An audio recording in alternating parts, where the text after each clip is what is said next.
Hello and welcome. मैं रेवती और soul school में आपका स्वागत है। एक छोटा सा पॉडकास्ट का सेगमेंट शुरू किया है मैंने, जहाँ पे मैं कुछ मन की बातें डिस्कस करती हूँ। तो आज ये पॉडकास्ट लेके आई हूँ हेल्थ के इशू को डिस्कस करने के लिए, और स्पेशली गेबोर मेटे के कॉन्सेप्ट को डिस्कस करने के लिए। गेबोर मेटे 4 पॉइंट बोलते हैं कि अगर इंसान इन 4 इमोशंस से जूझ रहा है तो वो ज्यादा प्रोन है क्रोनिक इलनेस अट्रैक्ट करने के। तो उन 4 पॉइंट को मैं बताऊंगी, प्लस मैं कुछ प्रैक्टिकल सोल्यूशन देने की कोशिश करूंगी, जिससे आप अगर इस साइकोलॉजिकल अपहीवल से गुजर रहे हैं तो आपको कुछ हेल्प मिल सके। तो पहला पॉइंट स्टार्ट करती हूँ। पहला पॉइंट उन्होंने बोला था कि अगर आप ऐसे लोग हैं जो अपने इमोशनल नीड को पीछे कर देते हैं ताकि दूसरे की इमोशनल नीड पूरी हो सके, कंपल्सिवली आप दूसरे के इमोशनल नीड को आगे करते हैं अपने नीड से, तो आपके पास चांसेस ज्यादा हैं इस टाइप के क्रॉनिक इलनेसेस को अट्रैक्ट करने के। और उसके पीछे वो बोलते हैं कि कैसे पता करें कि आप वो कर रहे हो। तो एक बहुत अच्छी सी आर्टिकल की स्टोरी सुनाते हैं। एक आर्टिकल निकली थी पेपर में जिसमें एक लेडी अपनी स्टोरी सुना रही है। मेरे हस्बैंड की मैं दूसरी पत्नी हूँ, और मेरे हस्बैंड जो है उसकी पहली पत्नी भी ब्रेस्ट कैंसर से मरी थी, और आज मेरे डॉक्टर ने भी डिटेक्ट किया है कि मुझे ब्रेस्ट कैंसर है। हालांकि मेरा डॉक्टर जो हैरल्ड है उसने बोला है कि मेरा ब्रेस्ट कैंसर एक बहुत छोटा सा नोड है, उतना सीवियर नहीं है,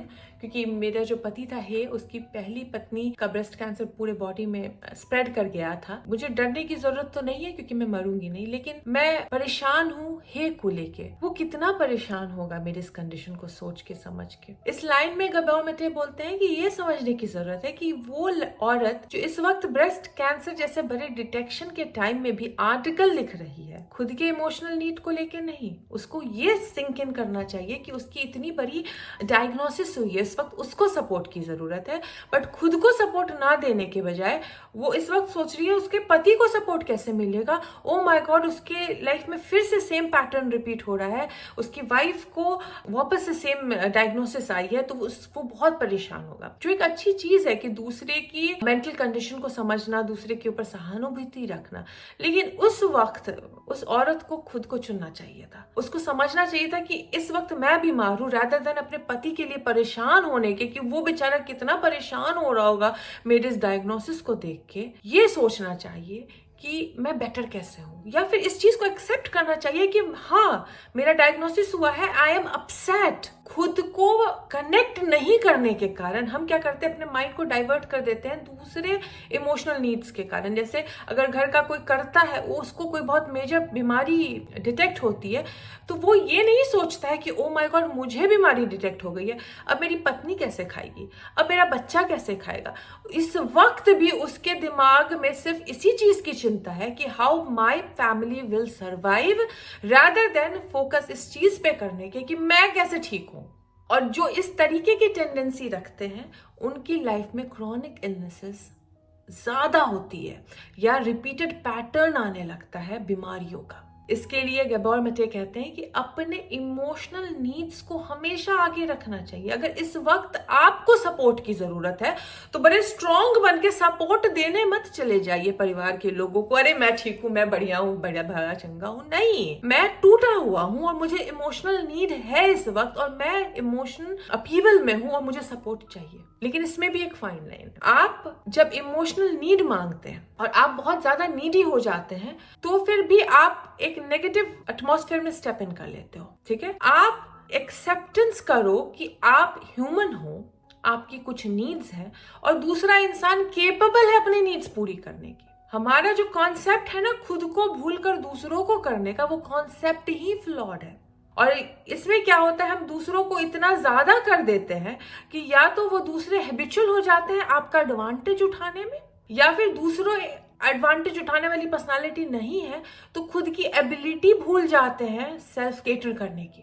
इसके लिए पहले खुद को चुनना चाहिए। तो आज से अगर आपकी नेचर है, आप बीमार हो गए तो दूसरे को इनकन्वीनियंस होगा, या आप फेल हो गए तो पापा गुस्सा हो जाएंगे, या आप दुखी हो तो घर का माहौल खराब हो जाएगा, तो इस नेचर को चेंज करना की जरूरत है। क्योंकि अगर आप फेल किए हो तो फेलियर आपकी है, आपने कॉम्पिटिटिव एग्जाम लूज किया, आपका करियर सेटबैक हो रहा है। आपके फादर के गुस्सा होने से या मदर के अपसेट होने से आपको उतना फर्क ना पड़ना चाहिए जितना कि आपने अपने करियर में थोड़ा सा पीछे हो गए हो। है ना।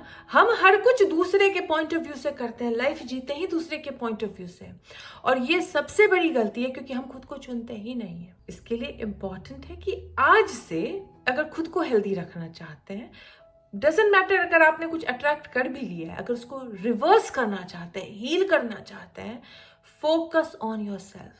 जब आप खुद के इमोशनल नीड को फोकस करेंगे, प्रोसेस करेंगे, okay I am feeling upset, then find out why you are feeling upset. Okay मैं इस वक्त अपसेट फील कर रहा हूं, तो मैं क्या कर सकता हूं अपने इस अपसेट नेचर को बेटर नेचर में बदलने के, अपने मूड को बेटर करने के लिए मैं क्या कर सकता हूं, will be a positive response rather than okay I am feeling upset, but मेरे अपसेट होने से घर का माहौल खराब हो जाएगा तो चलो आंसू पोंछ लो, स्माइल डाल देते हैं। No, you have to go through the process of acceptance. Okay मैं अपसेट हूं क्योंकि मेरी कुछ गलत डायग्नोसिस आई है, कुछ गलत खबर आई है, मेरा कोई एक बहुत बड़ा लॉस हुआ है, I am upset, I am unhappy. If you want you can do pillow punching, if you want to release you can do screaming, जो भी रिलीफ दे वो कीजिए, एंड देन वहीं पे नहीं रुकना है, उससे ऊपर बढ़ना है। और यही बहुत अच्छी बात मुझे लगती है इमोशनल स्केल जो अब्राहम हिक्स ने दिया है, उसकी इमोशनल स्केल में उन्होंने बोला है आगे बढ़ने के लिए, और उन्होंने हर एक 20 इमोशन को फील करने की आजादी दी है। आप इमोशनल स्केल में नीचे भी जाओगे और फिर धीरे धीरे ऊपर भी जाओगे। ये होता है कि हेल्दी वे में अपने आप को चुनना rather than एक्टिंग करने के, वो इलनेसेस लेके आएगा आपकी लाइफ में। सेकेंड, उन्होंने गैबोर मेटे ने बोला था कि वैसे लोग जो बहुत ओवर आइडेंटिफाई करते हैं अपने आप को रोल्स, रिस्पॉन्सिबिलिटी, ड्यूटी से। बहुत लोग ऐसे होंगे जिनको देखा होगा, आप बीमार भी है, दवाई खा लिया है, काम किए जा रहा है ना। बहुत लोग ऐसे हैं कि जब बॉडी बोल रही है रेस्ट करो तो रेस्ट नहीं करते हैं, बिकॉज उनको लगता है कि अगर वो ड्यूटी नहीं करेंगे उनकी सेल्फ ऑफ आइडेंटिटी खत्म हो जाएगी। आपके लिए कोई भी काम इसके लिए इंपॉर्टेंट हो जाता है क्योंकि आप खुद को आइडेंटिफाई करने लगते हो। Oh my God I am a doctor, oh my God I am IAS officer, oh my God I am a professional executive, मैं नहीं जाऊंगा तो कंपनी बंद हो जाएगी, ओ माय गॉड मैं दुकानदार हूं, मेरी दुकान कैसे चलेगी, and then you tend to ignore yourself. जब आप अपने आप को इग्नोर करके अपनी रोल, रिस्पॉन्सिबिलिटी, ड्यूटी से ज्यादा आइडेंटिफाई करते हो, और खास करके महिलाओं में देखा गया है, oh my God I am a mother, oh my God I am a wife, बीमार भी है तो खाना बनाने में लगी है, बीमार भी है तो कपड़ा पसार रही है, बीमार भी है तो बर्तन धो रही है। व्हाई? बीमार हो, बॉडी बोल रही है रेस्ट चाहिए, दुखी हो, माइंड बोल रहा है रेस्ट चाहिए, गो स्लीप, हैव फन। पूरे टाइम अपने आप को इस आइडेंटिटी से बांधने की जरूरत नहीं है। आप इंसान हो, आप वो IAS ऑफिसर नहीं हो, आप वो माँ नहीं हो, आप सबसे पहले एक इंसान हो। तो जो आपकी जरूरत है उसको इग्नोर करके जब आप जिस चीज या रोल या रिस्पॉन्सिबिलिटी से खुद को आइडेंटिफाई करने लगोगे, यू विल अट्रैक्ट इलनेस। और यहाँ पे बोलते हैं गैबोर मेटे कि आप क्रॉनिक इलनेसेस अट्रैक्ट करोगे। तो जब लगे कि आप खुद को ज्यादा आइडेंटिफाई कर रहे हो रिस्पॉन्सिबिलिटी से, रोल से, ड्यूटीज से, टेक अ ब्रेक, बिकॉज आप जो काम करते हो वो आप नहीं हो, वो आपकी लाइफ का एक पार्ट है। आप उस काम से बहुत बड़े हो। क्योंकि अगर काम से खुद को मैं आइडेंटिफाई करती तो कुछ सालों पहले तो मैं मीडिया में काम कर रही थी, उसके बाद बिजनेस कर रही थी, उसके बाद ऑस्ट्रेलिया में आई तो भी 4-5 नौकरी बदली है। तो अगर मैं काम हूं तो मेरी काम तो बदल रही है, तो जो बदल रहा है वो मैं कैसे हूं। अगर मैं खुद को अपनी रिस्पॉन्सिबिलिटी बांधूंगी तो मैं एक बेटी थी पहले, तो फिर बेटी की रिस्पॉन्सिबिलिटी से बांध लूं, ओ माय गॉड मैं बेटी हूं तो मेरा काम है घर का माहौल ठीक करना। नहीं, मैं सबसे पहले एक ह्यूमन हूं। मेरा काम नहीं है लोगों को प्लीज करना, मेरा काम है पहले खुद की जरूरत, चाहे वो बॉडी की जरूरत हो, इमोशनल जरूरत हो या मेंटल जरूरत हो, उसको पूरी करना। समाज, दुनिया, परिवार की जरूरतों को आगे रखना गलत होगा। कुछ दिन पहले एक ईमेल आया था, सिंगल मदर है एंड बहुत एक्सट्रीम फिजिकल नीड है उनको, लेकिन समाज के डर से अपने फिजिकल नीड को इग्नोर कर रही है और गिल्ट फील में आ रही है, और मुझसे ईमेल करके पूछना चाह रही थी, वो अगर देख रही होंगी तो उनको आंसर तो मिल ही जाएगा। There is nothing wrong in having sex. आपकी अगर फिजिकल नीड है आप एक सिंगल मदर हो, तो खुद को मदर से आइडेंटिफाई नहीं करो, आप एक ह्यूमन बीइंग पहले हो। और अगर आप खुद को इन रोल, रिस्पॉन्सिबिलिटी और सामाजिक रूल से आइडेंटिफाई करते रहोगे, बांधते रहोगे, धीरे धीरे आप खुद से खुद को अलग कर दोगे। और जब तक माइंड को बॉडी से अलग करके देखते रहोगे, तब तक बॉडी बीमार पड़ती रहेगी।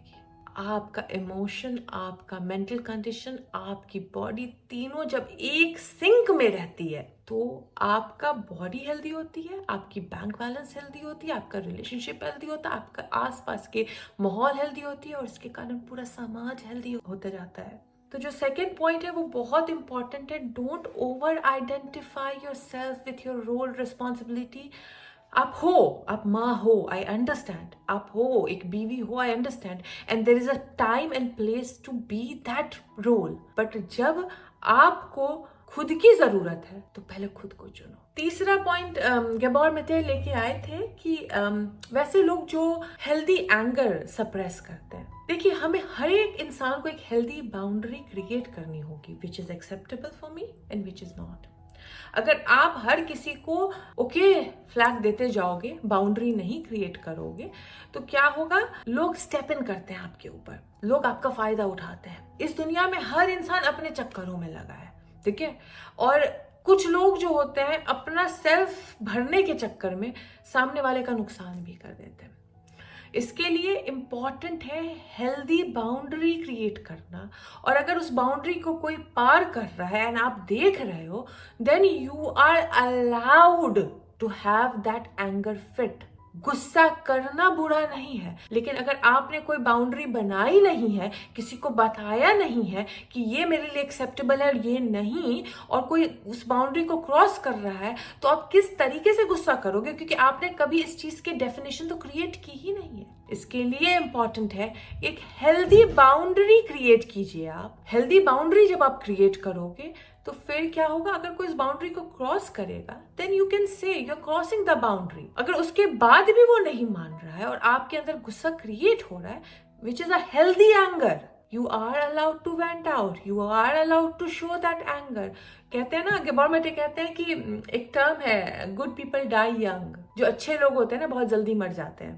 देयर इज अ रीजन, क्योंकि वो अपने एंगर को इतना दबाते हैं अच्छा बनने के चक्कर में, हर किसी को प्लीज करने के चक्कर में अपने एंगर को इतना दबाते हैं, उनकी लाइफ में कोई बाउंड्री नहीं होता है, जो बोला सबकी बात मानते चले जाते हैं, कि अंदर जो एंगर है वो कब बीमारी में बदल जाता है पता ही नहीं चलता है। क्योंकि एंगर जब एक एनर्जी है, और आप अगर एनर्जी को रेगुलेट करके रिलीज नहीं करोगे तो एनर्जी आपके अंदर घूमती रहेगी, और जब एनर्जी रुक जाती है ना, तो एनर्जी रुकने के बाद सड़ने लगती है और वही क्रिएट होता है बीमारियों के रूप में।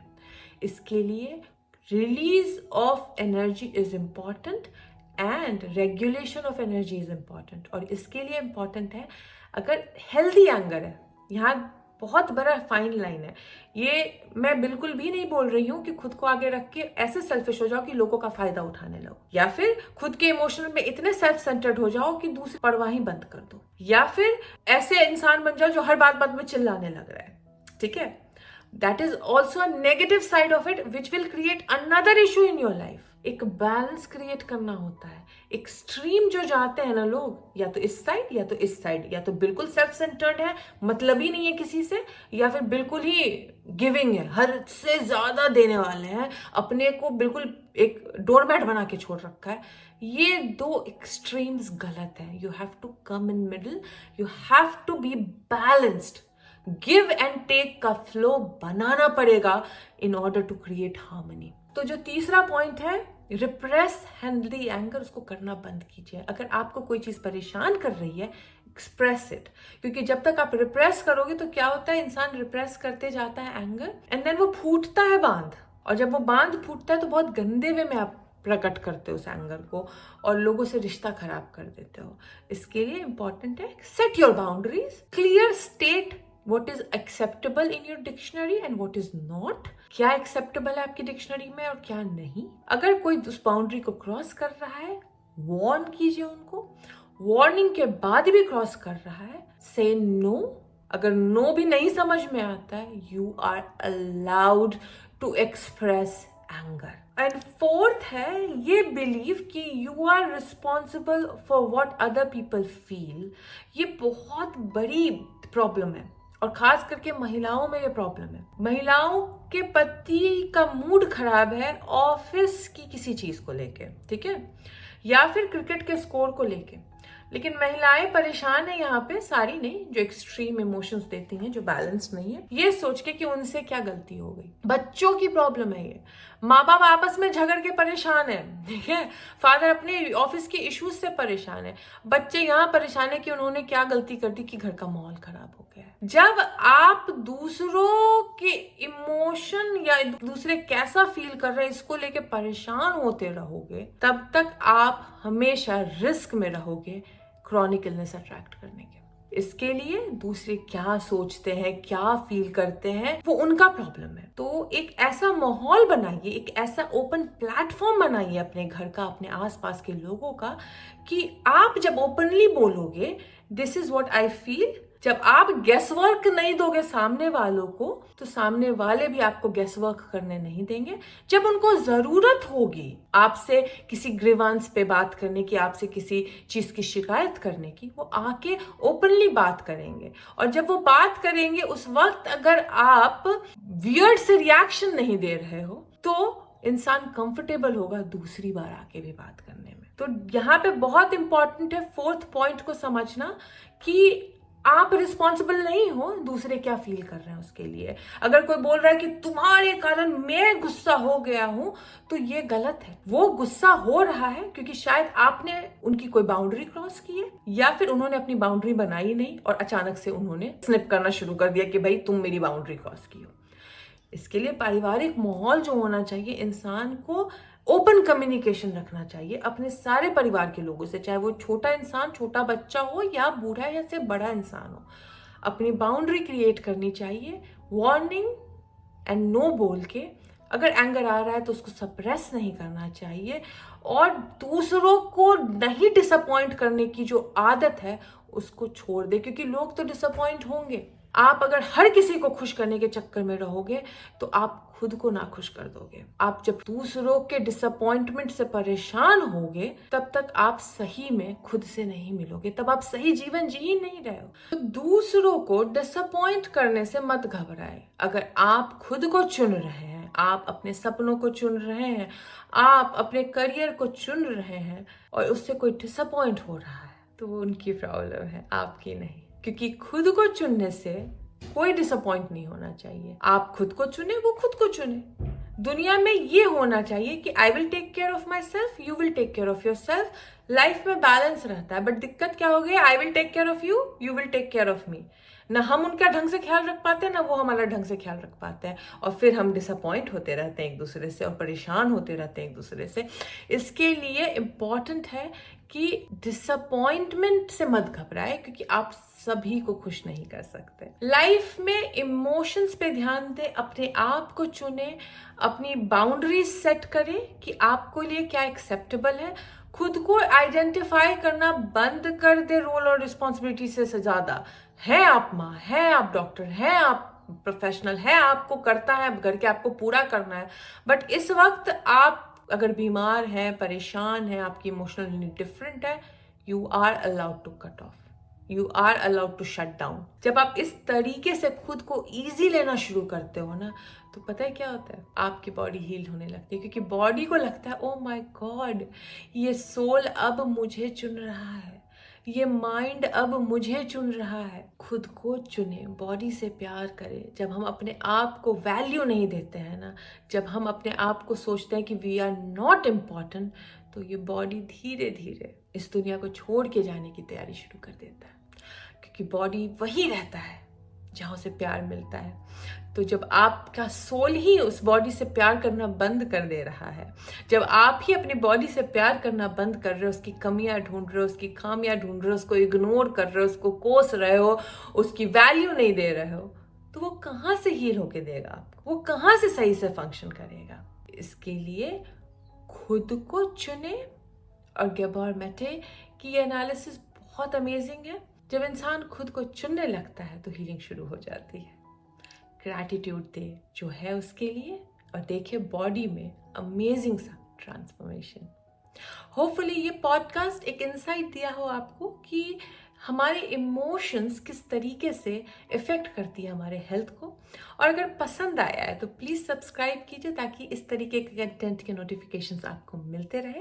लाइक का बटन दबाइए और नीचे कमेंट में ज़रूर बताइए कि आपको नेक्स्ट पॉडकास्ट किस सब्जेक्ट पे सुनना है। मिलती हूँ आप सब नेक्स्ट वीडियो में। Take care, good bye.